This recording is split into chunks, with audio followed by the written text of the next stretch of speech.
On May 25, 2025, 32 containers left China and arrived in Iran 15 days later. Not by sea, not through the Indian Ocean, not through the Strait of Malacca, not through any port a Western Navy could watch, delay, ensure, pressure, or shut down. They arrived by freight train after crossing 10,400 kilometers of desert, mountains, borders, and rail gauges that were never meant to fit together.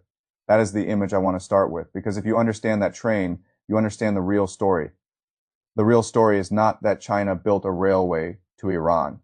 The real story is that China is trying to build a world in which American pressure no longer works the way it used to. For years, Washington's strongest weapon against countries like Iran was not a missile.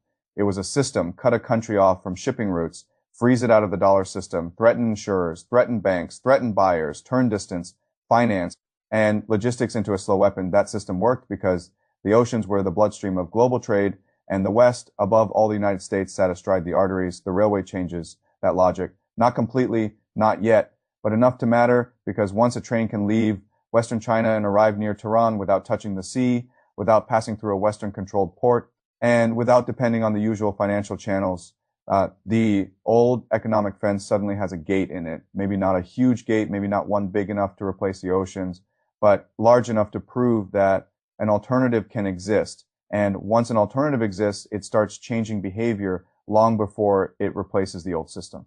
That is the first principle here. Infrastructure does not need to dominate to matter. It only needs to reduce the power of coercion to see why this matters so much. To China, you have to leave Iran for a moment and go east to one narrow stretch of water that has shaped Chinese strategic thinking for decades. The Strait of Malacca. It is one of those places most ordinary people never think about, and every serious planner obsesses over. Roughly 80% of China's oil imports pass through that corridor. That means one maritime bottleneck carries the energy that helps run the world's second largest economy. Think about the vulnerability inside that fact. If a country's industrial system, transport system, and strategic planning all depend on one narrow passage staying open, then that passage stops being geography. It becomes a pressure point. It becomes leverage. It becomes the quiet place where someone else can threaten the entire machine without ever touching your capital. That is the Malacca problem.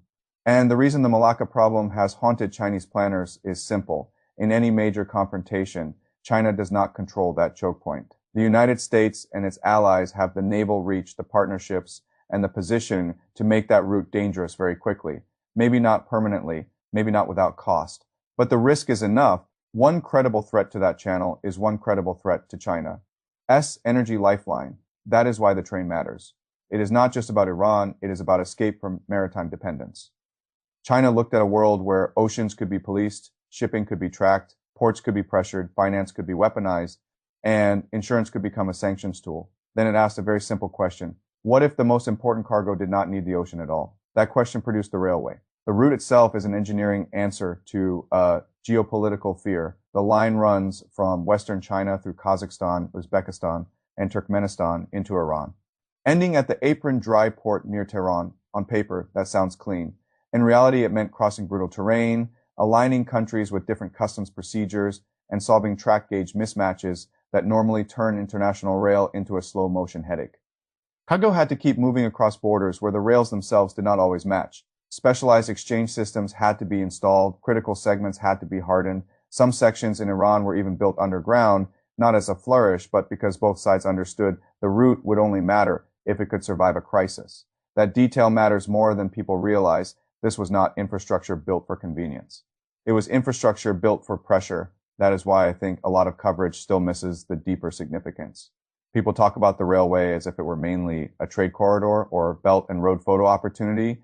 It is much more than that. It is a piece of strategic redundancy. It is a way of telling Beijing, Tehran, and everyone watching that if maritime pressure rises, there is still another path, maybe smaller, maybe slower in total capacity, but harder to choke off. And once you connect that railway to the financial architecture around it, the picture gets even bigger.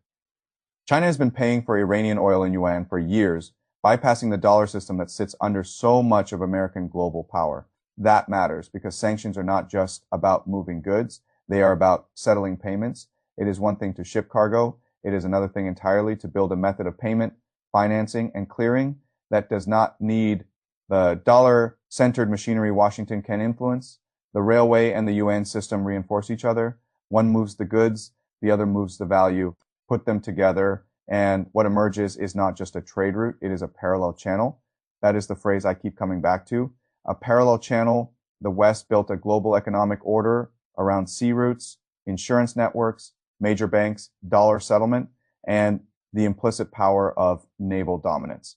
China is not replacing that order outright, not even close, but it is patiently building parallel channels around it.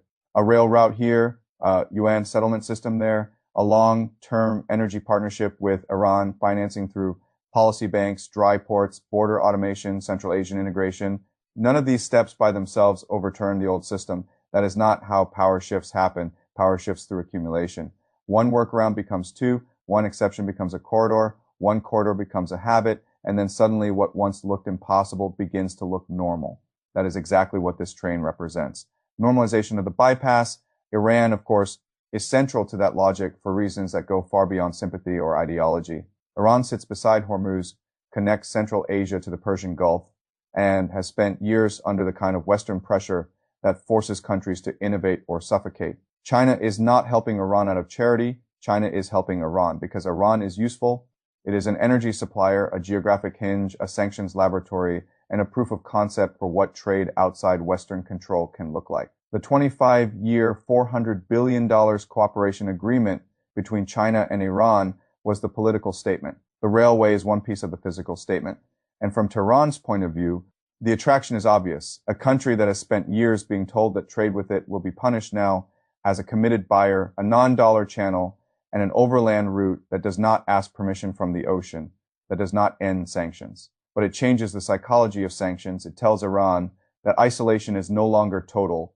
It tells smaller states watching from the sidelines that defying Washington may no longer mean economic suffocation if Beijing decides you are strategically useful enough. That is where the story gets larger than Iran. Because the railway is also a message to Central Asia, countries like Tajikistan, Kyrgyzstan, and Afghanistan have long lived with the curse of landlocked geography. Their economic choices are narrow because somebody else always controls the exit. But a corridor through Iran to Chinese-backed networks changes the map. It gives them alternatives. And once a smaller country has alternatives, its politics change. It can bargain differently, borrow differently, trade differently, imagine its future differently. That is how infrastructure becomes influence, not by speeches, by routes. And Beijing understands that perfectly. The five-nation corridor idea now taking shape after the China-Iran rail link is not a side project. It is the next layer. Connect China, Kyrgyzstan, Tajikistan, Afghanistan, and Iran. And you create more than track. You create dependence, habit, and alignment. Then in parallel, China and Russia keep developing the Arctic route, a completely different answer to the same structural question. How do you move trade in ways that avoid traditional Western choke points? One route cuts through the heart of Eurasia. Another pushes through the frozen north. Different geographies, same logic, build routes. The sea powers cannot easily control. That is the long game. Now, to stay honest, this railway is not some magic weapon. The source document is right to admit its limits. A freight train does not replace a supertanker. Rail cannot match maritime capacity at scale, not in the near term. Borders still slow things down. Terrain still punishes maintenance. Fixed lines can be targeted more easily than ships on open water. And the fact that major strikes hit Iranian energy infrastructure soon after the first service tells you exactly how fragile these gains can be. This is not a seamless revolution, but that is not the right standard. The railway does not need to replace maritime trade to matter. It only needs to weaken monopoly power. If China can move even part of what matters outside the old system, then every future threat to close a maritime lifeline becomes less decisive than it once was. If Iran can sell enough oil and move enough value through parallel channels, then sanctions bite differently. If Central Asian states can trade south and east through Chinese-backed networks, then Western preference stops being the only game in town. That is what terrifies Washington, or at least what should, not the train itself, the precedent. Because what this railway really says is that the post-Cold War model of pressure may be entering a different phase. The old model assumed that if the United States and its partners dominated the seas, the dollar, and the financial rails of trade, then the rest of the world had to operate within that architecture. China is now testing a different proposition, maybe not, maybe enough trade, enough energy, enough finance, and enough infrastructure can be routed through systems the old order does not fully own. If that proposition proves even partly true, then the implications are enormous. It means naval dominance still matters, but less absolutely. It means sanctions still hurt, but less automatically. It means dollar power still intimidates, but less universally. And it means smaller countries may begin to believe that alignment with the West is not a necessity, but one option among several. That is the real story. Not that a freight train reached Iran faster than a ship. The real story is that one train just demonstrated that the world America learned to control may no longer be the only world available. And once that realization spreads, one route becomes more than a route. It becomes an invitation to imagine trade without the ocean, energy without the dollar, and influence without the old gatekeepers. That is why this railway matters, not because it has already replaced the system, but because it has proved that the system can be bypassed. And in geopolitics, the moment a system becomes bypassable, it has already started to weaken.